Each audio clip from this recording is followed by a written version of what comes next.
Jonathan, you joined the BBC exactly when I did, namely, I think January 1969. And you went down the engineering route, and I went down the production and direction route. Tell me about when you joined. Yeah, it was just after Christmas, and I was recruited on the engineering scheme and did a 3 month TA course. What's that technical attachment? What's that called? Yeah, CA. the Evesham training school, Wood Right. Norton. So it was a very interesting place, and obviously they were training a lot of people because these courses were just kept running and running. I think principally because of all the expansion in ITV, and as soon as they trained people, half of them moved off to ITV, much to the annoyance, I think, of the training establishment. Get But more money. nevertheless, it was a great opportunity for a guy from Hull to come down to get trained and to work at the BBC. What had you done And before you joined, though? But had you been an engineer? no, I did. I got my A level physics and maths, and Right. I was looking out for some sort of work in electronics. I loved pop music at the time. Everything was the pirate radio stations, and Yes. unfortunately, the BBC were a little bit behind the time. There was hardly any pop music on Yes. the radio. I mean, it was Pick of the Pops with David Jacobs at 10 till midnight on a Sunday night, I think. It was when we could listen to it. We were allowed to listen to pop music on the BBC. So, Yeah. yeah. So I was interested in hi-fi and music, and I used to make loudspeakers at home. My grandfather had a furniture factory, so I was able to make all my speaker cabinets and have a good time experimenting with those and amplifiers and things like that. So I sort of got this background that I was interested in entertainment, a bit of electronics, and the BBC seemed to fit the bill, sort of. And so I set off to try and make a career in that. Did the course, but unfortunately I didn't have a car. It was really difficult getting down to Evesham from Hull. It was 5 stops on a train, so it was very difficult to actually attend that course, but I did, and once I got there, of course, I was stuck there. I couldn't really go back to Hull. You got to pass every 3 weeks, I think, to pay to go back. But even so, then you miss the first lecture on the Monday morning because it was so difficult to get to. Yes. Nevertheless, anyway, so I stayed over at Wood Norton at the weekends. Of course, I was the only one there. Everyone else had a car, or they were able to get back to London on a train. So it was a bit lonely, but I found the sort of centre of Evesham a sort of interest, and had a look around there, and stopped off at this BBC club where they actually had a colour TV, 2 colour TVs, I think. So I can remember watching that Lulu show on a Saturday night in the lounge alone. It was quite an interesting place.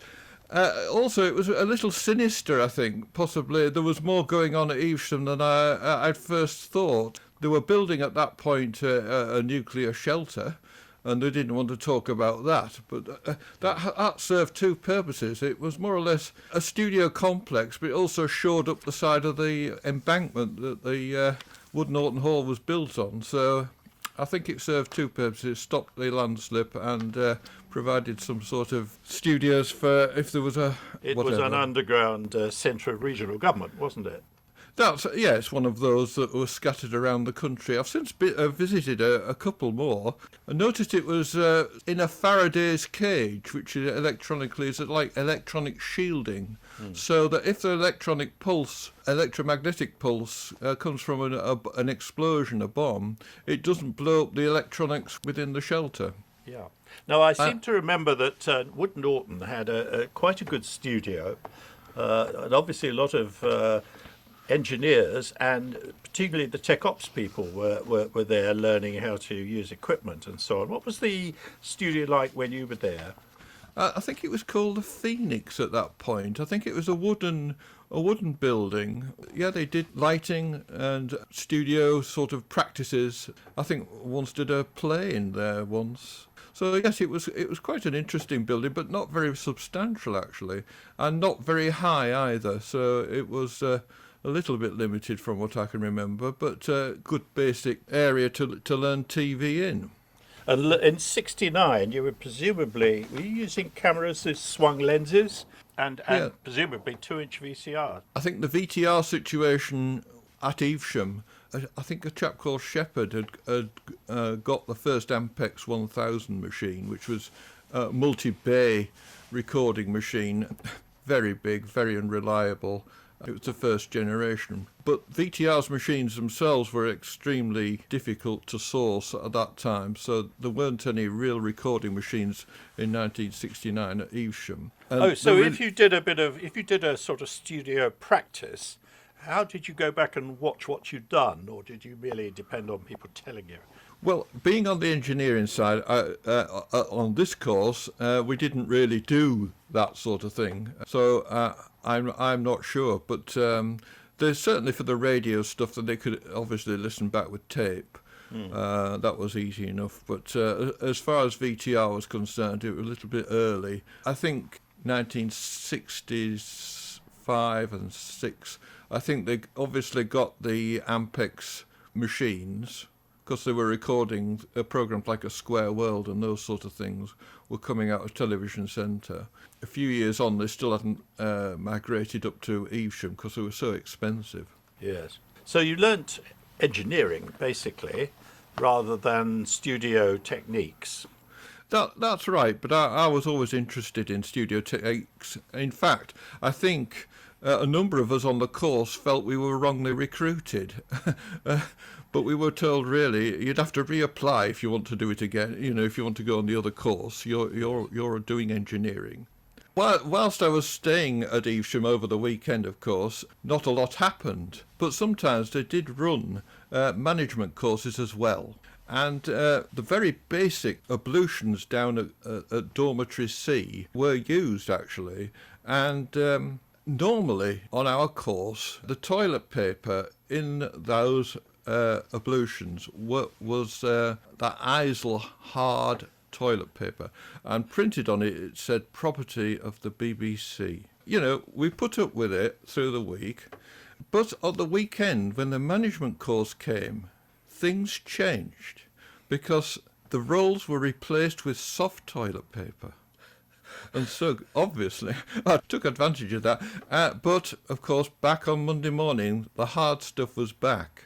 So you got a peculiar sort of impression of what management was all about, really. Yes, the class system at work.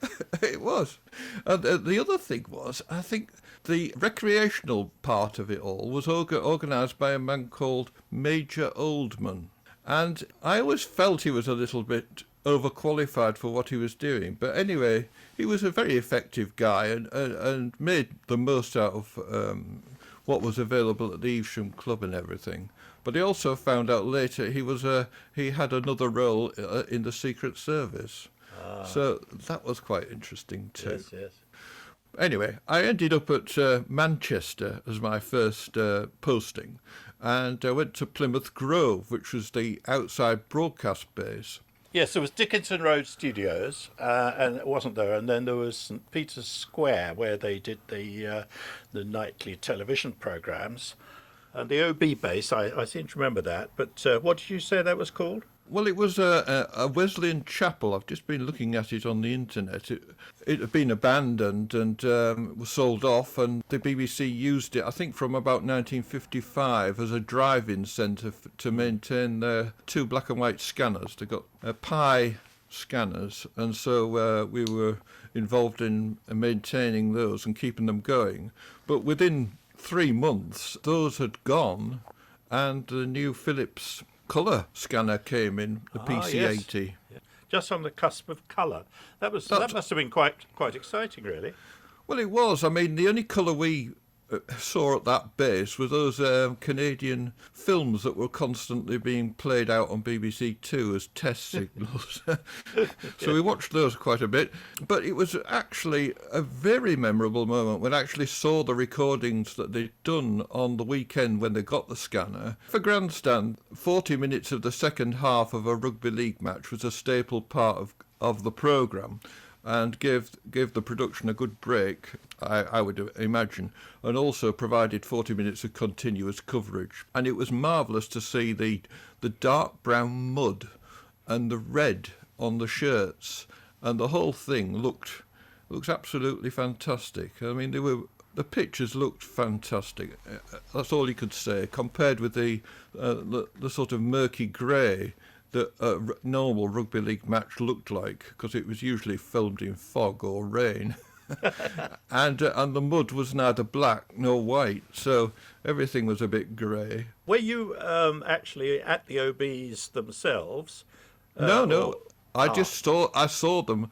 I worked in the sound test room, actually, and I saw them in the vision test room. And above, it was interesting, because above the vision test room was the archway for the church, and written above that archway was a line, "Where there is no vision, the people perish." And we all laughed about that, because we thought it was very prophetic at the time. Yes. Okay, so you were really in sound engineering rather than vision engineering at that point. Yes, I mean, I was just assigned to do the test room. I think if I'd stayed there, I would have moved across the whole thing to get a way forward. But in fact, an opportunity came up at Leeds. They were advertising for staff to man the Leeds regional news operation. And so I opted for that because it was nearer to Hull and easier to get home. I arrived, and it was a very interesting period, because the people they'd manned it with to start with were being asked to return to their jobs. A chap called John Chester was a cameraman there, and he was asked to go back to Manchester. And so there was a bit of a void for a cameraman. So being the junior member, I just loved it, and I just took it on, and no one else seemed to be interested in camera work. Really? So it was a good opportunity, and I quickly adapted and became quite good at it. In fact, it's been one of my mainstays, has been doing news camera work. But in the studio at that time, when you were doing Look North, it was more of a theatrical presentation than an actual anything like we do today, which is just presenting pieces on a playlist. Yes. So we had no VTR. We had a telecine machine with the stories edited in black and white negative, and we had 3 cameras and 4 reporters, all black and white, all 405 line standard. So the interesting thing about the 405 line standard in the north was the home MOS transmitter, which broadcast right across the north, right to North Wales and across to Hull. Mm-hmm. So it had tremendous coverage. And of course, at that time, people only had black and white TVs, although obviously colour was coming on pretty quick. So a lot of people were moving across. But the BBC were caught out because YTV had built a brand new studio centre at Leeds, fully equipped in colour. And all we had was 3 black and white cameras and 3 freelance cameramen, some black and white processing, and that was it. So we looked as if we were a bit doomed from the start. But just before I arrived, actually, as I was recruited, the Emily Moore mast, which is about 10 miles from home, Moss, collapsed in the snow. And this was carrying the main signals for ITV Yorkshire. Mm-hmm. And of course, then they had no transmission, did they? Although they were in colour, they were gone. It wasn't going anywhere. It wasn't going anywhere. It was just collapsed. And it took them 2 years to rebuild that transmitter, which is one of the highest masts in the country. It's higher than the Eiffel Tower. So it's a significant piece of engineering. It's now in solid concrete rather than the tubular thing it was. That gave us a break, so we were able to carry on broadcasting with better coverage than ITV in 4 or 5 lines, and we're getting through to 70% at least of the population, so we were very happy with that. So they actually lost their audience completely. Well, that's right. They erected a small mast next to it. In the meantime, but that didn't have the coverage that the main mast at 1,000 foot would do. That gave us a break, and the actual installation at Leeds was actually an MCR number 13, which had Marconi Mark III image orthicon cameras. They were coming towards the end of their lives. And regularly they would go on fire whilst we were on the air, and things would stop working. And we were in a church hall, which was a temporary building, and they transferred the innards of MCR 13 into a gallery and a transmissions system. It worked but it was falling to pieces really, and the components in the cameras were pretty well shot. But luckily, because Television Centre was being renewed with EMI 2001s at the time, a lot of green-coloured image orthicons, a lot of them arrived. So we, over a period of months, got rid of the Marconi set, which were beautiful looking cameras, the classic grandstand camera with the turret lens on and everything. Yes. We then moved across to the EMI cameras, which were quite good, but again, they were beginning to fall to pieces too. But we managed quite well on 3. But then the mast game was reinstated, and the newsroom felt they had to compete more. And so out went the EMI. Well, we kept the EMI cameras, but then we got one EMI 2001, and we used that as just one camera and a colour telecine to produce Look North. Oh, right. So Look North went colour, but you were very limited in what you could use. Yes, well, that's right. It was one presenter with a swinging chair, and if he had an interview in the studio, then it was an MCU on the presenter, and then he swung his chair and I panned across, and then we got in a shot of the interviewee. So you with a mini zoom as well. It was quite a reasonable thing to do, providing it wasn't a long interview. Yes, but you were operating studio cameras. Yes, live, which is quite a challenge. Well, but that was the wonderful thing about it. It was a theatrical event, really. The whole thing, there was tension in the air for every transmission, and it was great. I mean, Absolutely. We loved it. We had no VTR, you see. That was the problem. No colour VTR. We had a black and white one eventually arrived. It was a TR22 RCA one. And we had a funny incident with that, which was quite good.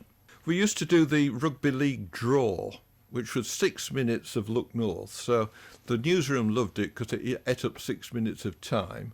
And it was a live event, so there was no preparation really other than getting the table in for the guys to take these balls out the bag. So 3 officials come up from Chapeltown Road, Leeds, and bring a bag of balls, and we have a large card with slots in it with the letter set names of the teams and everything. So we have one camera on the draw results, what will happen in the following week. The draw commences, you see, and it carries on, and we could slot in the names and cut to the people pulling the balls out the bag. And all of a sudden, the guy pulling the balls out the bag dropped one of the balls, and it's live. What do we do? So he looks around, and then he picks another one out the bag, and it carries on, you see. And then a few balls later, he gets the other one back off the floor and puts it back in the bag. And so that has now completely ruined the system, because he's compromised the odds. But it was live. It didn't matter, did it? He didn't quite notice. Not many people noticed. It would get through. It was live. There was no recording. Or was there? Because the TR22 had just arrived. And Joe Hackney, our engineer on the VT, he'd recorded it as a test. And then it becomes obvious that we have a recording, and the management have to admit they have a recording, initially having said we don't record Look North. And so there was a huge kerfuffle, because it really had got in the papers, did it? Yeah, it was quite an event. I think they took their bat home eventually and said, we're not going to do it in the studio if that's going to happen again. But, I mean, it was their man who dropped the ball and put it back in the bag, so it wasn't really our fault. Yes. I'd been a TA for 4 years, and I eventually got on my Grade C course, And that was the year of when everything sort of happened for me. I did the course, passed the course, and then I got married, and we bought a house in Leeds. So 1973 was a good year. I had an interest in photography at the time. We did a few programs in the studio. At that time, regional television was not just news and politics. It was also to do with general programming and interesting programs of interest for history and biographies and all sorts of. It was much wider remit than it is now. Yes. But one of those things was for local history, and they had the idea of doing a magic lantern show. This meant that we had lots of slides. We had to project those and move on them with the camera, so we could talk about what was in the picture and make a nice montage of those slides. And so I came up with this idea that we'd probably never manage to do that, coordinating the commentary and the slides themselves, and recreate a projection area with the museum curator and a presenter. That was all going to be a bit difficult. So I found out how to take pictures of these magic lanterns slides with a 35mm camera and reverse process the film. So I produced slides, and then we projected those slides onto screens at quite a good magnification, and we were able to actually do pans, tilts, whatever, and zooms on those at leisure. So once the programme had been made, we were able to put the sequences in later using this system, and my process produced a very flat image, which was great for the EMI 2001 with the limited contrast range. So we didn't lose any of the blacks, and we didn't lose any of the whites, and we made them all look perfect. So I was really happy with that.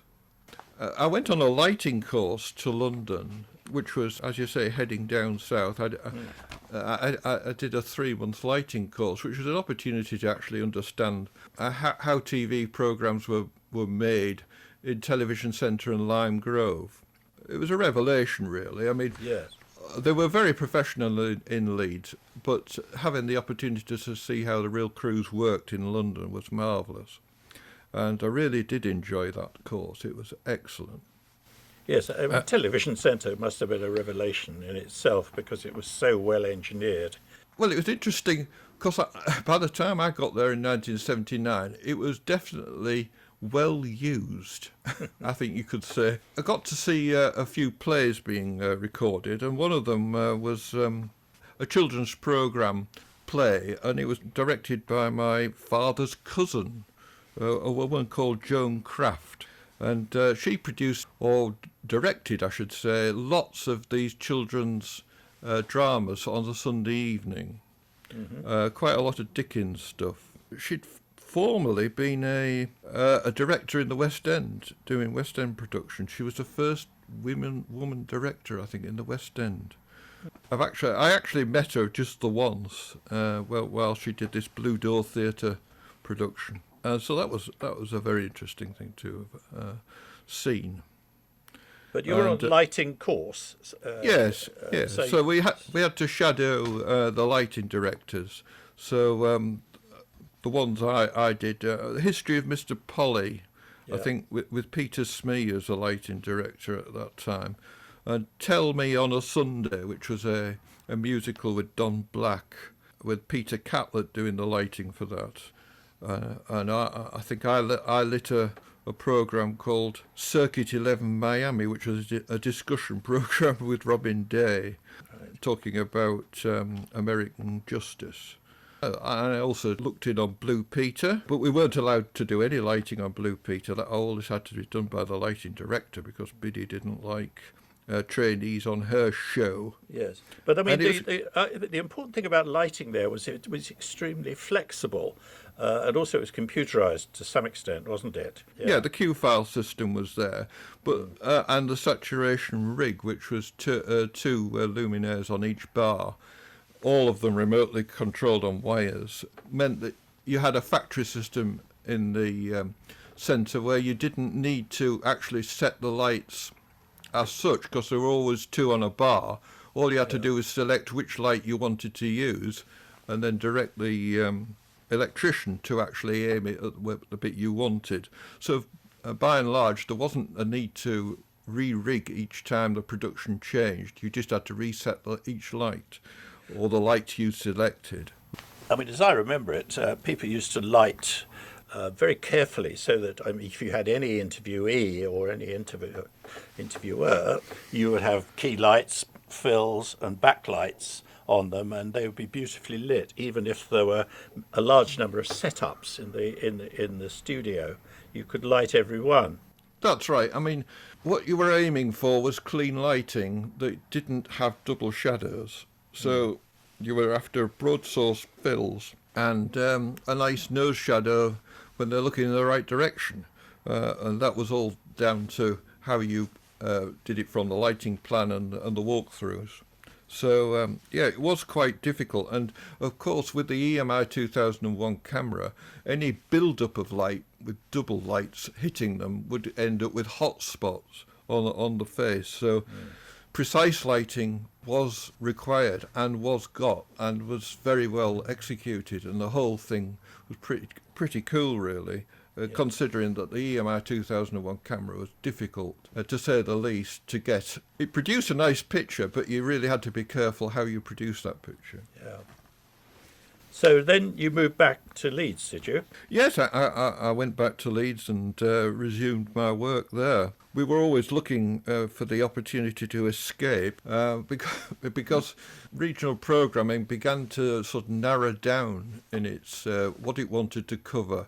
So it went more and more to sort of quite well-produced films, and then in the studio part of it, we ended up doing discussion programs and things like that, which were easy to produce, quick because they were live, and so that's the way it went. I mean, it wasn't a bad regime, but it was not as interesting as I felt I wanted it to be. So it became news and current affairs rather than a sort of magazine-y sort of feel to the programs. Is that what you mean? That's right. It changed.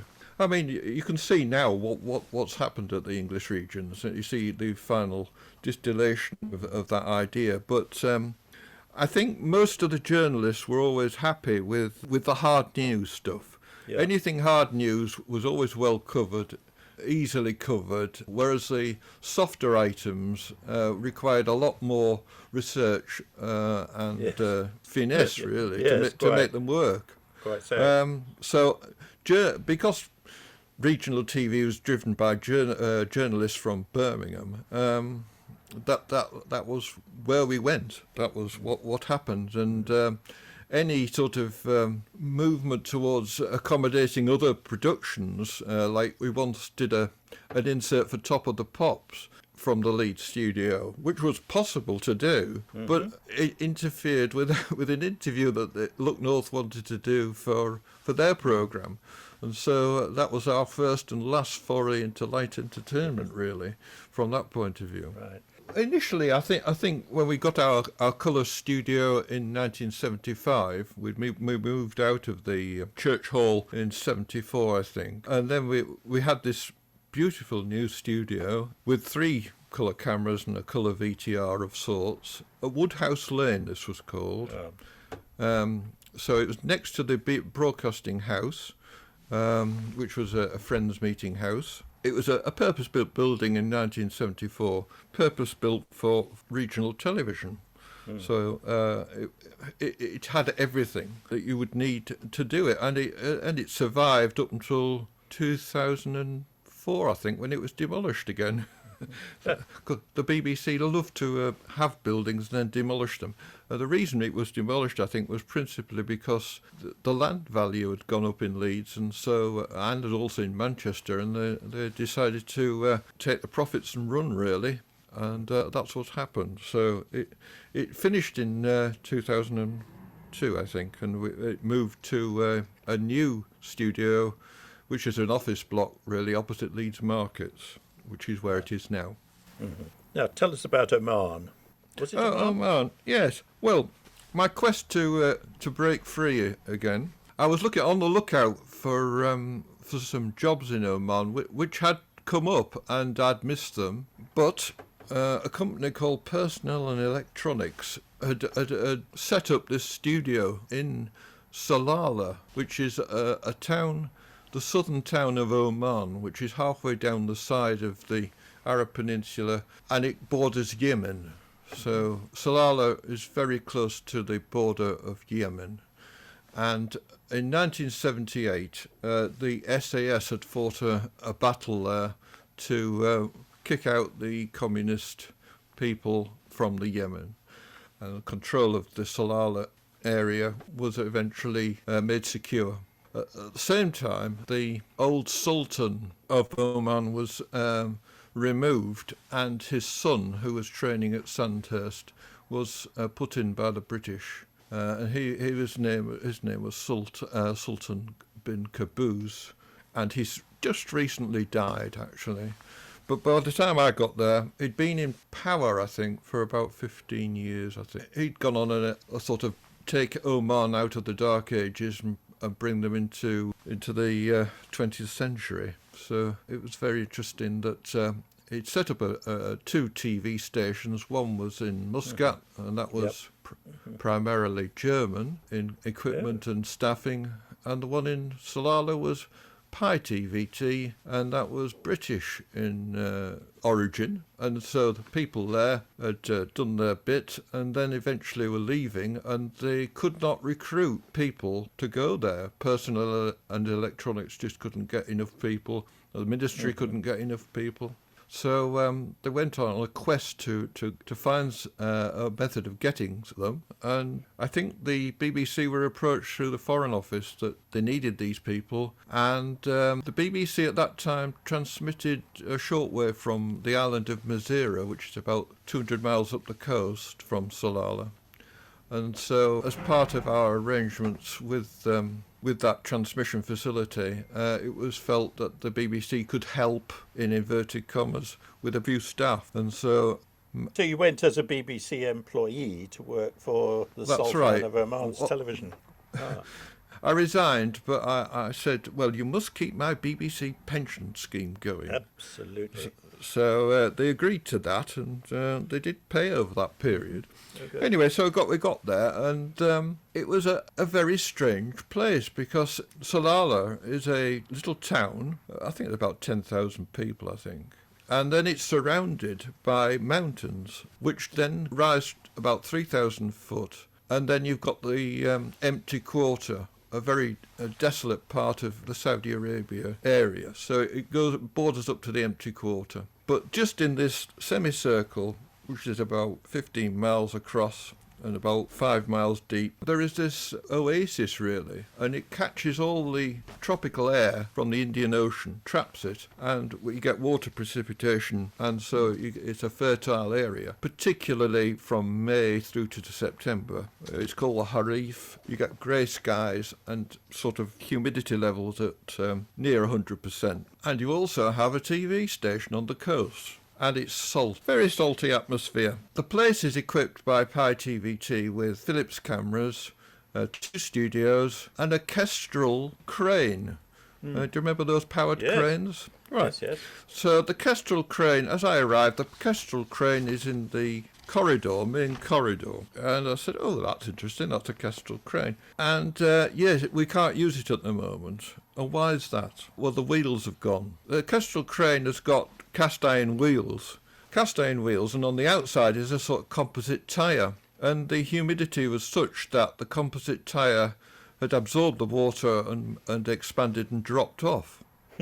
So they had a crane that wouldn't run.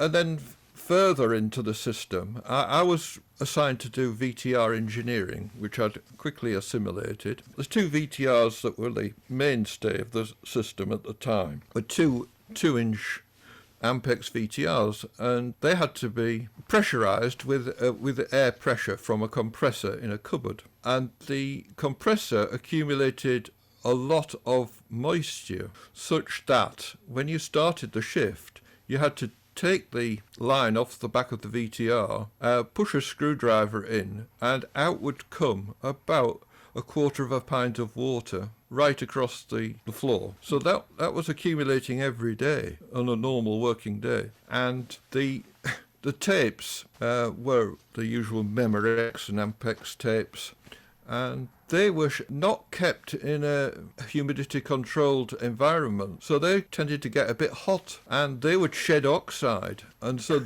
the head life on these VTRs was compromised such. If we were very lucky, we'd get 120 hours out of each head.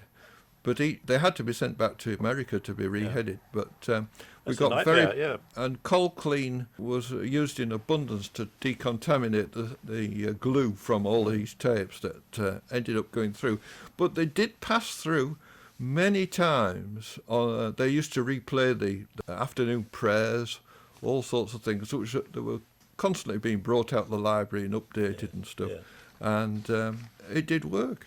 How long were you there? How long were you there as an engineer? 2.5 years. Right. But the other interesting thing was that the main transmitter, because of this humidity problem, during the actual Harif, this very damp period, the air going through the transmitter cooling and stuff used to cause a load of trouble. And it was only when the BBC engineer Richard Reich came, he managed to replumb the systems to get rid of this moisture and actually bring the transmitter up to a working power that was reasonable. So he did a fantastic job with that. I oversaw endless types of VTRs. We had the 2-inch type, we had 1-inch Ampex type, we had the Bosch Type B format, 2 of them, and we had 2 Sony 2000s. So there was every type of VTR there, and of course U-matic, which the film processing system, which was originally installed and reinstalled whilst I was there, was not used. And the Omanis themselves used these U-matic machines and Sony lightweight cameras to produce stuff, and they were very, very successful with that and really gripped it. So if you like, you had the transition away from the expertise of editing on 2-inch and 1-inch, and it moved directly to the guys who were making the programs, and they did a fantastic job with those that Sony kit. It was absolutely fantastic. Okay, so you moved back. Where do you go then? Well, I moved back, and like all BBC compromises, I ended up back in maintenance because I was a qualified engineer rather than an operator. So I did maintenance for 18 months, and then this opportunity arrived. I'd seen what the Omani cameramen had done with their U-matics and lightweight cameras, and that sort of inspired me. So the opportunity for another PSC crew in Leeds came up, and I just went into the news editor and said, I wanted to do it. Could I have a trial? And if I was no good, please throw me out. And he was quite impressed with that, my frankness and my willingness to try it. So I did. I had a 3-month trial, and they bit my hand off really, and we set up the loans and everything, and I bought all the equipment to do this 2-man PSC contract in Hull. Mm-hmm. So I ended up buying a new house in Hull and having another loan of equal amount. I think it was about 70,000 for all the equipment. So I had to pay that off over 5 years. So let's just be clear, PSC being, portable single camera, and these were electronic cameras rather than film, and you've got that experience in Oman to some extent, and it was about the time when they were beginning to come in here. The first tube cameras and U-matics contracts in the regions were done in 1982. So the film cameramen got rid of their film gear and bought these U-matics and operated them under a 5-year system. I came in right at the end. Luckily, the CCD camera had just come out. So there was one BVB5, I think it was called, camera head, and you could use that with a U-matic, and that was a really nice camera, but it did have the problem of a red streak going vertically if you hit a highlight. Yes, there are a lot of problems with the pictures for news gathering on single cameras. I mean, edge correction and all these things, the black edges rather around people's faces and things like that. It was not very good in the early days.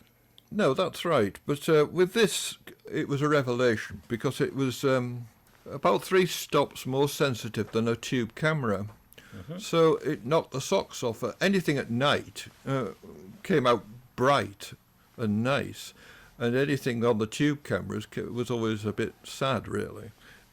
In street lighting, it was pretty awful. You always needed a supplementary light. But with my camera, it was the first one to actually produce good pictures at night with about 9 dB of gain, and it was perfectly acceptable. And I think a lot of, well, certainly the Yorkshire people, the Yorkshire TV people were very impressed at the time, saying, you know, this new guy's arrived in Hull, and look, the bloody pictures are much better than theirs. So you were acting as a freelance cameraman using the latest kit, effectively. Is that right? That's right. Yeah, that's right. Yeah.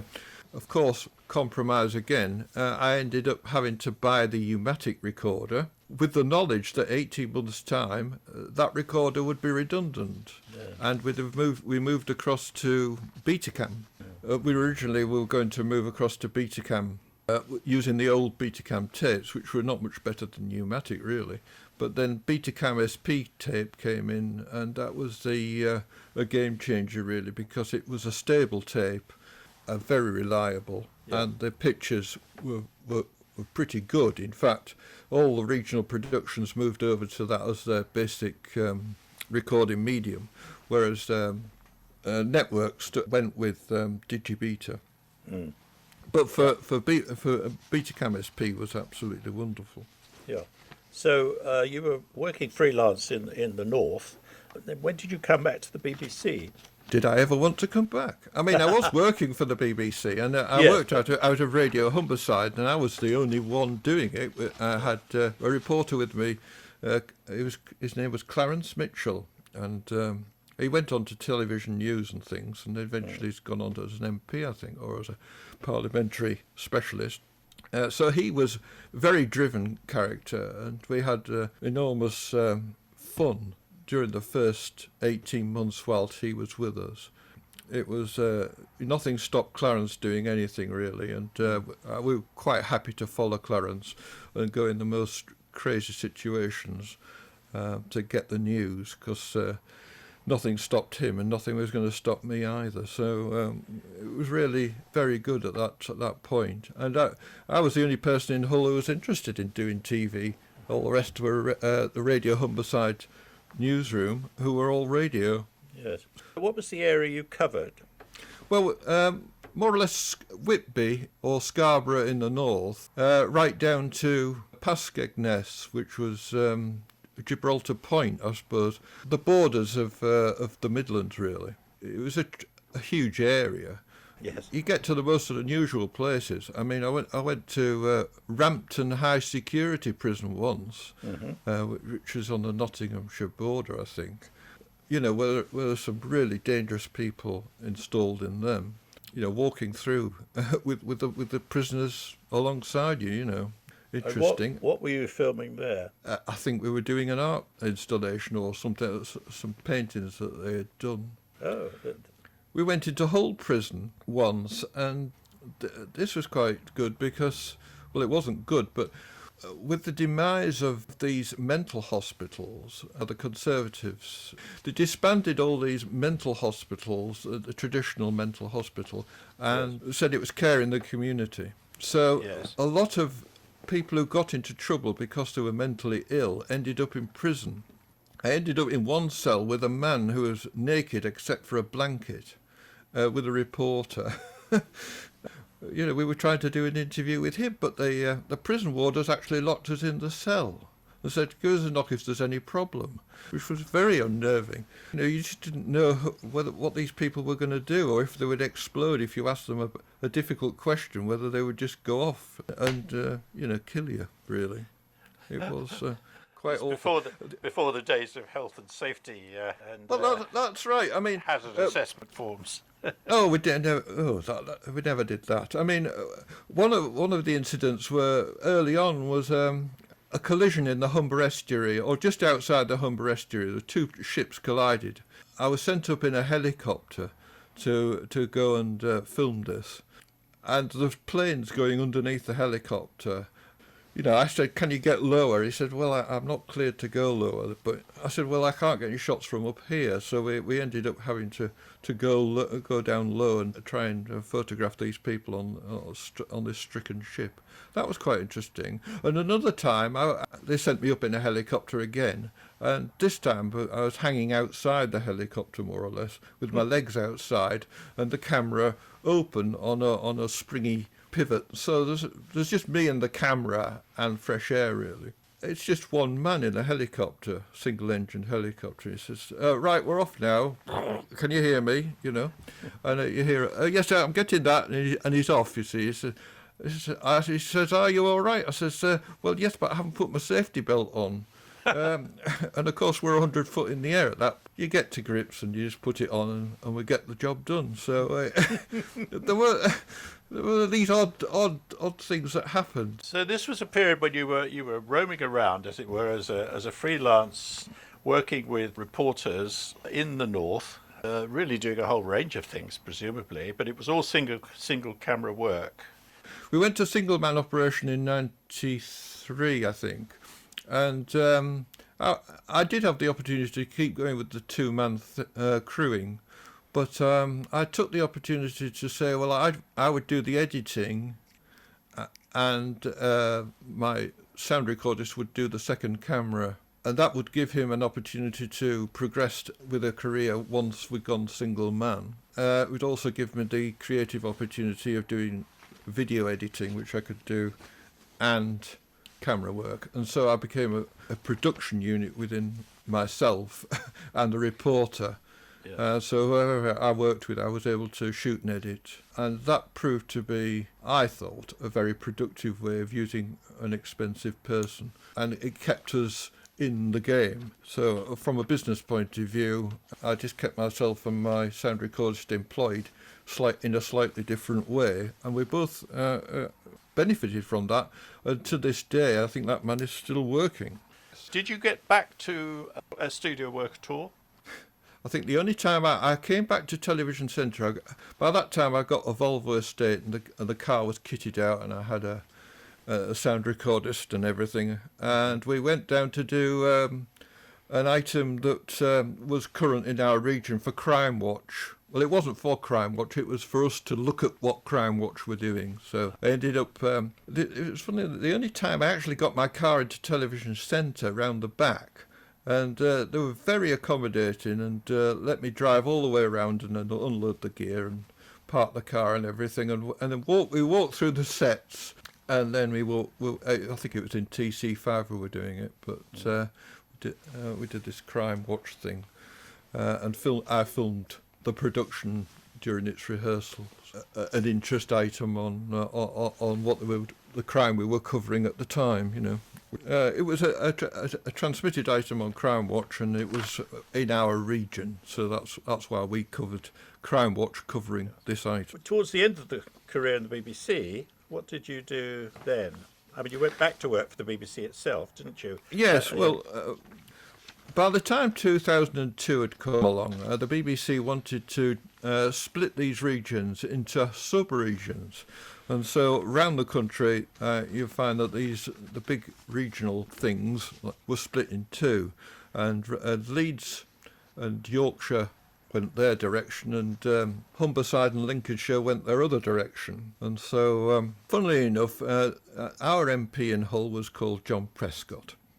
And so it seemed opportune that the BBC might use Hull as a base for their Hull and Lincolnshire operation. So they did that, and then they appointed David Prescott, that's John's son, as the assistant news editor. I was quite affronted, actually, but the there's nothing wrong with David at all, but I did feel there was a bit of a conflict of interest.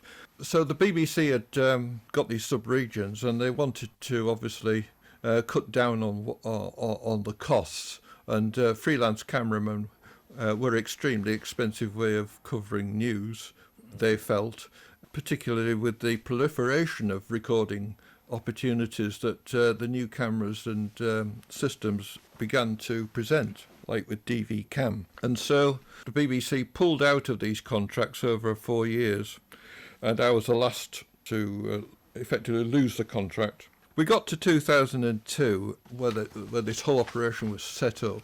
Obviously, I was going to lose my job, so the BBC offered me a operator's job at a basic salary. So I negotiated that salary up a little bit, but not much.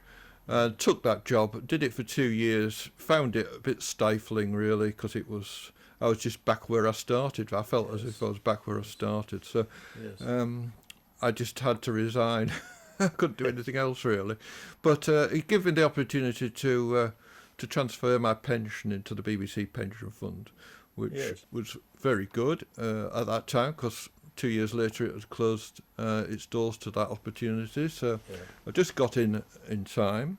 And then I carried on working. I did a bit for Working Lunch. I had quite a good run with that. Well, I did a lot of work on satellite vans when I'd left doing PSC, because the BBC engaged a lot of work on satellite vans and started doing a lot of active news gathering throughout the day. This has disappeared from the schedule now, and so you don't see many OBs as such compared with what they used to be. But I did a lot of work on satellite trucks, and of course I did go to Salford and do various jobs there. Okay. And then I also worked for Balfour Beatty through a producer in Yorkshire, and I ended up filming the power line, which was being engineered from Fort Augustus in Scotland right down to Edinburgh. So I had multiple trips to Scotland, into the Highlands, filming this huge enterprise to bring all the power from the Orkneys right down to England, really. And I don't think people know about that. That's well, strategically extremely important. But of course, with Scottish nationalism the way it is, even that route might be compromised if Scotland goes independent. So back to my old town, Hull. Coming in from the North Sea Dogger Bank area is another wind farm, and the power lines that used to take power to Hull are now in reverse and be taking power from the North Sea into the national grid. So it's a complete reversal of the distribution on the grid system. Most interesting politically and engineering-wise. But the last thing you saw of the BBC as an employee... So I had to keep going up until 2015, which was my last work, really. And then what made you join the BBC Pensioners Association Committee? Well, I was always interested in what people did in London and the history of the BBC. I just thought it would be a way of engaging with colleagues I probably had missed on the lighting course or seen their activities or whatever. Yeah. And I also felt the BBC is very London-centric, despite the fact it's always saying it isn't. It actually is. And so I really wanted to see if I could help in any way, trying to make it a bit more accessible to the people in the regions. And to that end, I've been persevering on the committee, trying to actually engage those people in the regions who are all very interesting people and work for the BBC and all over the place. So, and also a lot of people in the BBC actually retire up north and whatever.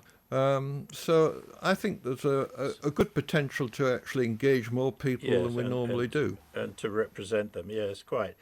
Right. Well, I think that kind of covers it, doesn't it, Jonathan? What do you think? Have you got any more things you want to say? I mean, you've seen the BBC change an awful lot in terms of the technology, but also its culture and so on. I mean, have you been happy working? I'm happy in sections of euphoria and despair, really. Yes, quite. I think, like most people, you've got to have a view of what you want to do, and if it's not suiting you, you've got to get moving to try and get to an area which does suit you. And I've managed to do that on a couple of occasions, and I've done more than most people, I think, in trying to do that. Not having any real connections with the powerhouse in London, but No. I've still managed to get around. So I think I've done more than other people have managed to do. Well, I think it's very interesting, particularly that middle period when you were clearly quite influential in introducing new technology, really. Yeah, I was influential from the point of view of I took the opportunity to make money, and make no bones about it. You'd need to make money because you can't bring your family up on BBC salaries at the basic level, I don't think. No. For me, I had to make money, and I made money a bit in Oman, and I made a lot of money doing the freelance work. And if I hadn't done that, I wouldn't enjoy the lifestyle I've got today, which is not extravagant in any way, but I feel within my life I've accomplished what was possible for me as an individual to do, I think. That's fair enough. Okay, Jonathan, thank you very much indeed for doing this. Okay.